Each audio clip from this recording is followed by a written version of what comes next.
This is a poem by Judy Chicago, and I thought it was appropriate for Florence because of all her work for children and for justice. And then all that has divided us will merge, and then compassion will be wedded to power, and then softness will come to a world that is harsh and unkind.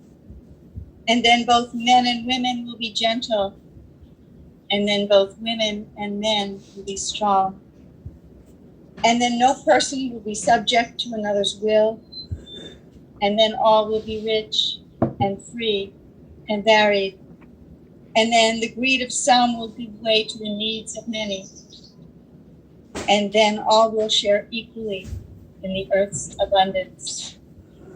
And then all will care for the sick and the weak and the old, and then all will nourish the young, and then all will cherish all of life's creatures, and then all will live in harmony with one another and the earth, and then everywhere will be called Eden once again. Some of you may know the name Hannah Senish. She was a freedom fighter during the Second World War. She was safe in Israel, could have stayed there, but she couldn't do that, knowing that her compatriots in Eastern Europe were dying. She parachuted behind enemy lines and lost her life in her early 20s. And she wrote these words: "There are stars up above, so far away. We only see their light long, long after the star itself is gone. And so it is with people we have loved. Their memories keep shining ever brightly, for their time with us is done. Stars that light up the darkest nights, these are the lights that guide us as we live our days. These are the ways we remember. We remember."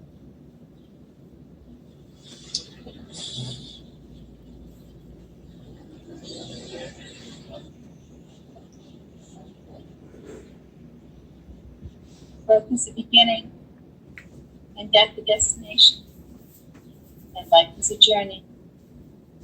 From maturity to age,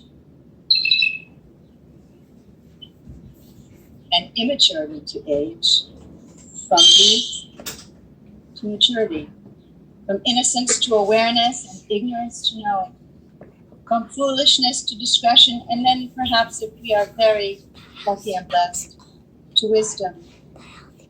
From weakness to strength, or strength to weakness, and often back again.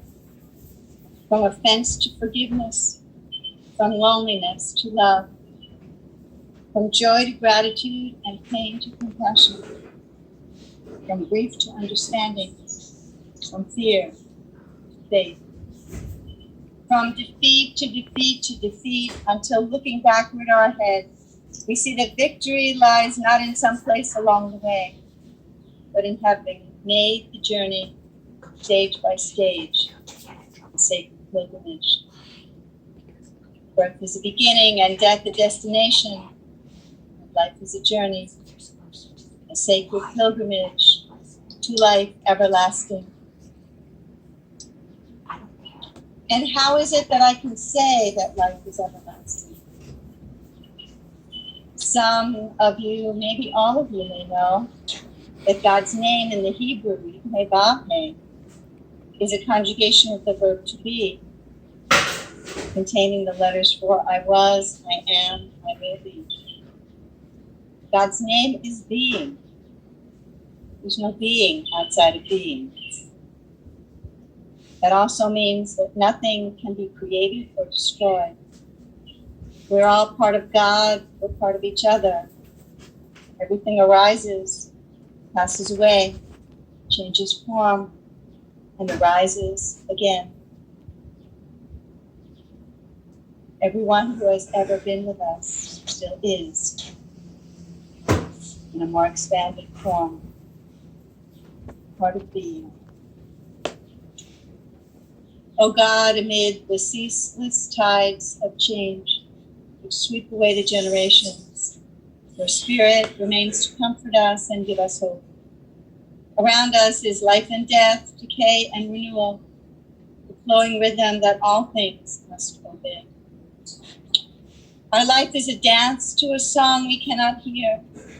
Its melody courses through us for a while and then seems to cease. Where did the melody come from? And where does it go? In death as in life, we look to you, Eternal One, the answer to all life's mysteries. Only this we have been taught, and in this we put our trust. From you comes the Spirit, and to you it must return. For you are our dwelling place, in death as in life. Early or late, and we pray, may it be late. All of us must answer the summons to return to the reservoir of being, for we lose our hold on life when our time has come, as the leaf falls from the bough and its day is done. Deeds of the righteous enrich the world, as the fallen leaf enriches the soil beneath. The dust returns to earth, the spirit lives on with God. Like the stars by day, Florence will not be seen by mortal eyes. Yet she shines on forever, hers is eternal peace. Let us be grateful for a love that continues much stronger than death, honoring the name of the Eternal One. We honor Florence's memory. And you all know that I never met Florence, so the words that I'm about to speak are Maggie's. Any mistakes are purely my own. Florence Wagner was born to Paul and Rose Wagner 91 years ago in Johnstown, Pennsylvania. She grew up mostly in Pennsylvania with her older brother Jim and younger sister Sally. Florence went to high school in Atlantic City, staying with relatives there while she was at school. She attended 2 years of college at Syracuse University, but in accordance with her mother's wishes, left to marry her first husband. The marriage was a no after a few months. Her father died when she was only 19 years old. Florence moved to New York City and became a producer for public television. She also worked for the Ford Foundation. While living in New York and working at the Ford Foundation, she was introduced to Arthur Kohner by friends, and they were married after knowing each other only 1 month. It was a second marriage for both of them. They lived in Arden, Delaware, a progressive community, for a few years, and then they moved to Scottsford, Pennsylvania. They had 3 wonderful children, Paul, Maggie, and Joshua. 4 grandchildren, Faith, Naomi. Good, thank you, I'm sorry. She's laughing. And Rebecca, Amanda, and AJ, and 3 great-grandchildren, Mirabelle, Palmer, and Nolan. Florence was kind, strong, and loved to flirt with men, being the life of the party. She was very beautiful, charming, charismatic, with a quick wit, and loved to banter with her brother and sister. She was moral, honest, and upstanding, which she also expected of others. She could be oppositional and a bit of a dragon, I'm told, which served her well in her fierce fight for children's rights. She could not be pushed around. After she married Arthur, she raised their 3 children, was a good healer when they were sick, and also did volunteer work for 15 years as a CASA, court-appointed special advocate for children, working so that they could be adopted by their foster parents, enabling them to have stable, loving families to grow up in. She also served as a volunteer in the McGovern campaign and was the head of the League of Women Voters in her Pennsylvania area, working for good government. She was progressive and ahead of her time in fighting hard for the causes she cared about. And she was very well loved, having many close friends. Once she heard that an elementary school teacher was punishing children by taping their mouths closed, she went right to the school and took the tape off their mouths, going to speak to the administration about it, demanding that it stop. Florence loved pets and had many dogs and cats through the years. She loved travel, gardening, played some golf and tennis, loved nature, reading, especially reading poetry, and liked and appreciated art. She gave generously to charity, notably some Native American charities. When Arthur was only in his 60s, he developed cancer and passed away. In 2008, she began to notice some memory lapses. She went to live with Josh and spent 20 years living with him and his family. About 2.5 years ago, as her condition worsened, she came to live with Maggie and Jean.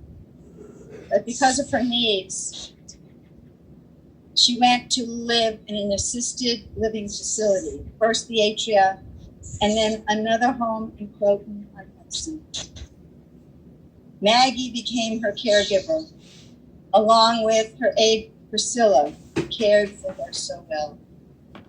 Maggie worked hard to make sure that her mother had the very best care and knew how much she was loved. Maggie became so close to her mother in a way she had never been, and it was a huge gift to both of them. Florence loved the car trips they took together, going out to dinner and restaurants and having fun, good times, and many laughs. She also became closer to Jean and accepted her in a new way at the end of her life. Recently, Florence developed a urinary tract infection and contracted coronavirus in the hospital. So sadly, she died on March 29th of COVID-19 and dementia. She will be so very greatly missed. The pandemic gave Maggie the time and space to grieve her mother's death. May the values Florence stood for, all the wonderful work she did on behalf of children and so many others, and all the love she gave, always be remembered as a very great lesson. I now have the pieces that Chris and Mary Lou McCabe each wrote. And I know that Maggie wants to speak. So would you like to speak first? Sure.